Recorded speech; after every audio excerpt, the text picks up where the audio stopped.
Bench press, body weight. Suspended row, can't hit 7 clean reps. He can push his body weight off his chest, but he can't pull his body weight for 7 clean reps without his form falling apart. And that gap cost him both rotator cuffs. He closed with, if only I'd known what I know now. Muay Thai creates imbalances by design. You train and fight out of one stance. You throw thousands of kicks. Your guard is asymmetrical and it feels natural. That develops strength and tightness in some places while leaving others relatively weak. In the short term, your body adapts and that's fine. But over years, that imbalance compounds. Most fighters treat S&C purely as a performance upgrade, but that's backwards. It's primarily preventative maintenance. You wouldn't drive a car for 10 years without changing the oil and then act surprised when the engine seizes. But fighters will throw the same kick, the same knee, the same patterns for years without balancing them out, and then act surprised when they're routinely sidelined. Over nearly 3 decades, I've seen it hundreds of times working with fighters, and it plays out in 3 stages.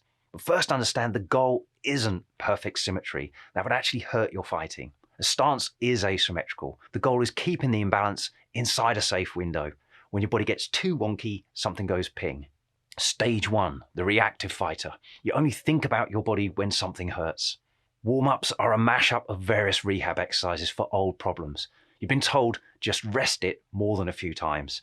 You can't remember the last pain-free 3 months of training you've had. In this stage, you believe you're training through injuries when in reality, you're collecting them. Every cycle of taking a break, resting and returning sees you coming back a little worse than before. I've been there. I refused to rest my Achilles, my patella tendons, my wrist flexors. I thought I was being hardcore, but the hard thing was actually acknowledging that pushing through wasn't working, that I wasn't sorting out the imbalances causing my problems. I was like a frayed rope coming undone. Stage 2, the maintenance fighter. You're doing some strength and conditioning, but you're not sure if it's helping. You're resistance training 1 or 2 times a week, but it's random. You tend to do whatever you feel like. You can't explain why you do a particular exercise other than it's good for fighters. You're not getting injured as often, but you don't feel particularly durable either. You either don't change exercises, sets, reps, or loads much and progress stalls, or you flip from one thing to another almost on a whim, never sticking to one thing long enough to force your body to change in a meaningful way. You're doing enough to slow down issues, but not enough to reverse them.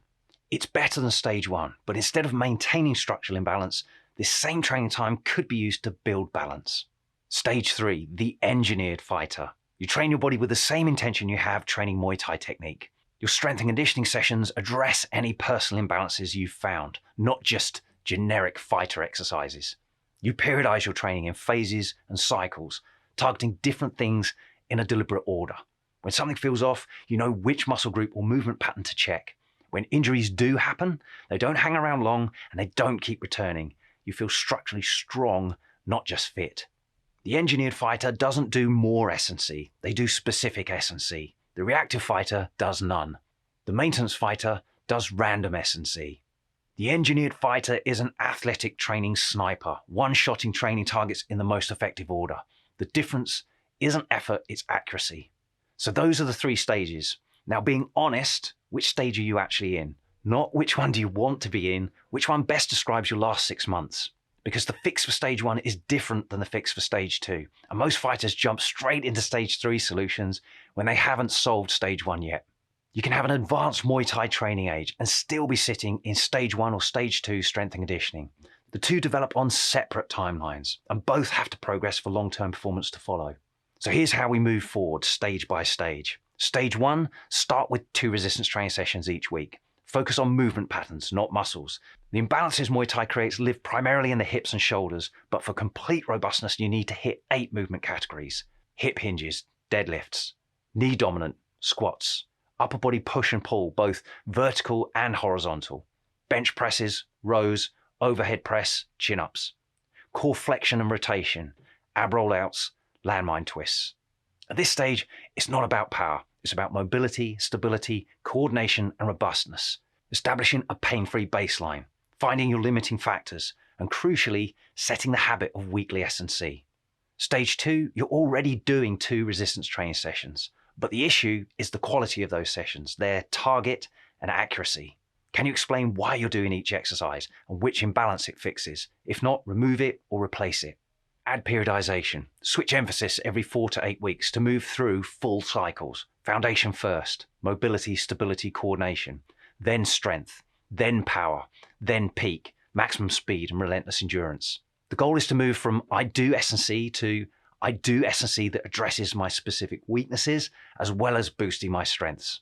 Stage 3, you're already shifting through all the gears with targeted, periodized work. The next level is prehabilitation, built around your specific fight style. If you're a kicker, your hip and foot durability needs different work than a puncher's shoulder stability. A clinch fighter's neck and back need different work than both. An aggressive fighter needs more explosive energy than an elusive fighter.